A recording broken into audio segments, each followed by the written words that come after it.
Terima kasih sebelumnya sudah mengklik video ini. Jangan lupa tekan like jika Anda menyukai video ini. Dan subscribe channel ini dan semoga rezeki Anda dilancarkan karena telah membantu kami membangun channel ini. Terima kasih.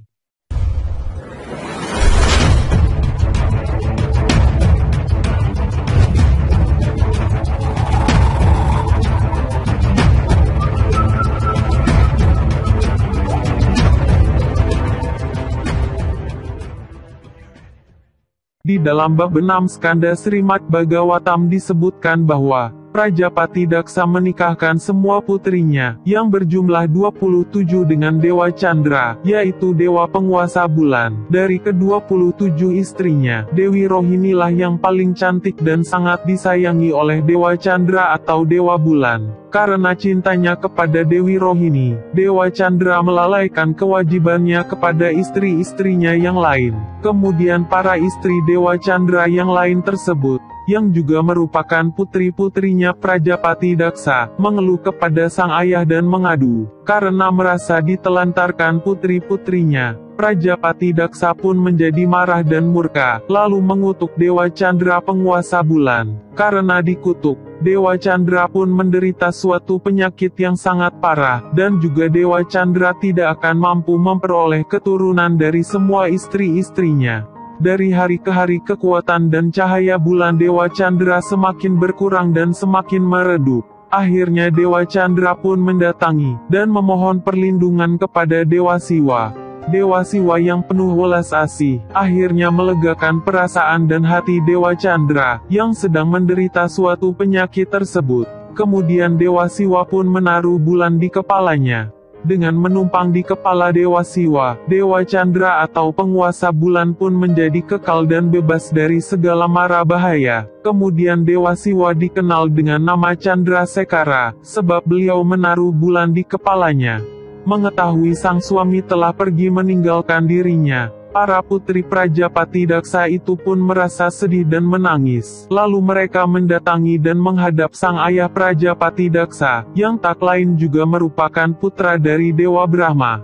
Putri-putri Prajapati Daksa pun berkata, "Ayah, dahulu kami memohon kepadamu agar kami mendapat berkah dari suami kami. Tetapi kini bukan mendapat berkah darinya, melainkan dia telah meninggalkan kami semua. Oh ayah, meskipun kami memiliki mata, kami hanya menemukan kegelapan di setiap sisi hidup kami. Sekarang kami sangat sadar bahwa suami adalah mata satu-satunya bagi wanita dan bagi para istri. Bagi wanita atau istri, suami itu sendiri adalah perwujudan dari Sri Narayana, dan merupakan ikrar dalam agama.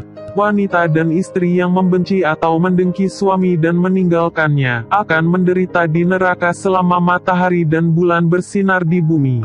Di neraka, serangga-serangga yang bagaikan anjing kelaparan akan menggigit siang malam. Bila lapar, dia terpaksa makan daging dan mayat. Sedangkan untuk menghilangkan rasa haus dan dahaga, dia terpaksa meminum air seninya. Selanjutnya dia harus lahir berulang kali sebagai burung nazar atau burung yang memakan bangkai. Kemudian lahir sebagai babi betina selama ratusan tahun, dan sebagai binatang buas selama 100 kali kelahiran. Ketika pada akhirnya dia lahir sebagai manusia, dia akan menjadi janda, pengemis dan terus sakit-sakitan. Oh ayahanda, mohon kembalikan suami kami. Anda adalah Prajapati Daksa, putra dari Dewa Brahma yang agung, dan Anda sangat perkasa untuk menciptakan sendiri satu alam semesta. Mendengar perkataan dari semua putrinya itu, Prajapati Daksa pun lalu pergi menghadap Dewa Siwa di Kailas. Dewa Siwa bangkit dari tempat duduknya, dan menghampiri Prajapati Daksa. Melihat perilaku Dewa Siwa yang rendah hati, kemarahan Prajapati Daksa pun menjadi hilang dan tenang. Kemudian Prajapati Daksa pun berkata, "Oh Dewa Siwa, mohon kembalikan menantuku yang sangat dicintai oleh putri-putriku, yang mencintainya melebihi nyawanya sendiri. Anda juga adalah menantuku. Jika Anda tidak mengembalikan Dewa Chandra kepadaku, saya akan mengucapkan kutukan keras atas dirimu." Setelah mendengarkan Prajapati Daksa berbicara, Dewa Siwa pun mengucapkan kata-kata yang terdengar lebih manis dari amrita. Dewa Siwa pun berkata, Anda boleh membakar saya jadi abu, atau mengucapkan satu kutukan atas diriku sesuai kehendakmu. Tetapi saya tidak bisa mengembalikan Dewa Chandra yang telah berlindung kepadaku. Mendengarkan ucapan Dewa Siwa tersebut, Prajapati Daksa merasa tidak terima, dan kemarahannya pun muncul kembali, serta hendak mengucapkan kutukan kepada Dewa Siwa. Tiba-tiba, Dewa Siwa teringat pada Dewa Wisnu, dan pada saat itu pula Dewa Wisnu muncul di sana, dalam wujud seorang Brahmana tua. Baik Dewa Siwa maupun Prajapati Daksa memberikan salam kepada Brahmana tersebut dengan penuh hormat.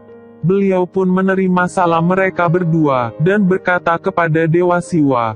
Dewa Wisnu yang sedang mengambil wujud Brahmana pun berkata, Oh Dewa Siwa, tidak ada apapun yang lebih disayangi oleh semua makhluk hidup selain dirinya sendiri. Dan dengan merenungi hal ini, Oh penguasa para dewa, Anda hendaknya selamatkan dirimu dengan memberikan Dewa Chandra kepada Prajapati Daksa.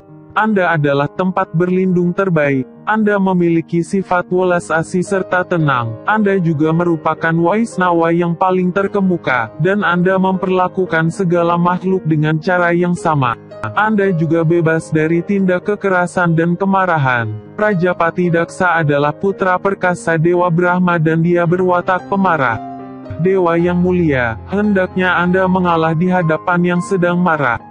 Dewa Siwa pun tersenyum dan berkata, Saya bisa mengorbankan pertapaan saya, kemuliaan saya, semua keberhasilan saya, kekayaan dan bahkan nyawa saya sendiri. Tetapi saya tidak bisa meninggalkan orang yang telah berlindung kepada saya. Dia yang telah mencampakkan seseorang yang telah berlindung kepadanya, akan ditinggalkan oleh Dharma. Dan Anda tahu betul tentang Dharma. Mengapa Anda mengucapkan kata-kata yang dipengaruhi khayalan? Anda adalah pencipta dan pelebur segala sesuatu. Orang yang berbakti kepadamu tidak takut kepada siapapun. Dewa Wisnu yang mengetahui betul perasaan setiap orang, mendengarkan kata-kata Dewa Siwa dengan seksama. Kemudian beliau mengambil setengah bagian Dewa Chandra atau Dewa Bulan yang sakit dan memberikannya kepada Prajapati Daksa. Selanjutnya beliau mengambil setengah bagian bulan yang sehat dan menaruhnya di kepala Dewa Siwa. Melihat bulan tergerogoti oleh penyakitnya tersebut, Prajapati Daksa kemudian berdoa dan memohon kepada Dewa Wisnu. Beliau lalu mengatur bahwa bulan akan bercahaya penuh selama 2 minggu, dan tidak akan bercahaya selama 2 minggu berikutnya. Setelah memberikan jalan keluar dari permasalahan kepada Dewa Siwa dan Prajapati Daksa, Dewa Wisnu pun kembali ke tempat beliau yaitu Waikunta.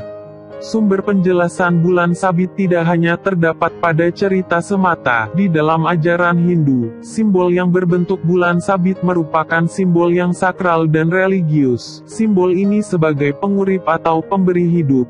Pada huruf-huruf suci yang disebut Arda Chandra atau bulan sabit, baik di Bali maupun di India dan beberapa negara lainnya, huruf atau aksara suci tanpa adanya Arda Chandra, windu dan nada maka tidak akan memiliki kekuatan gaib, sebab hal tersebut melambangkan permohonan kepada kekuatan Tuhan. Simbol Omkara Bali dan Sanskerta sama-sama berisi Arda Chandra atau bulan sabit. Aksara-aksara suci atau keramat tersebut biasanya digunakan dalam bentuk rerajahan atau mirip seperti kaligrafi. Tulisan yang berbentuk simbol ini biasanya digunakan sebagai penangkal dari mara bahaya, dan juga sebagai pengobatan tradisional dalam bentuk tulisan atau aksara magis. Rerajahan pada umumnya digunakan sebagai pengobatan dan penangkal bahaya, namun tidak dipungkiri, rerajahan juga bisa digunakan sebagai ilmu hitam.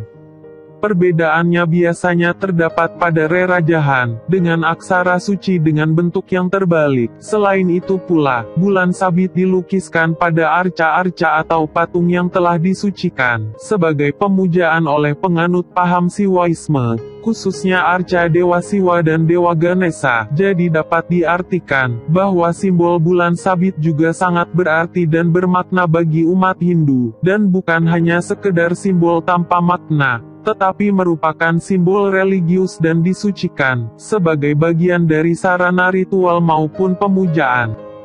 Demikianlah pembahasan kali ini. Jangan lupa untuk menekan tombol like jika Anda menyukai video ini. Terima kasih.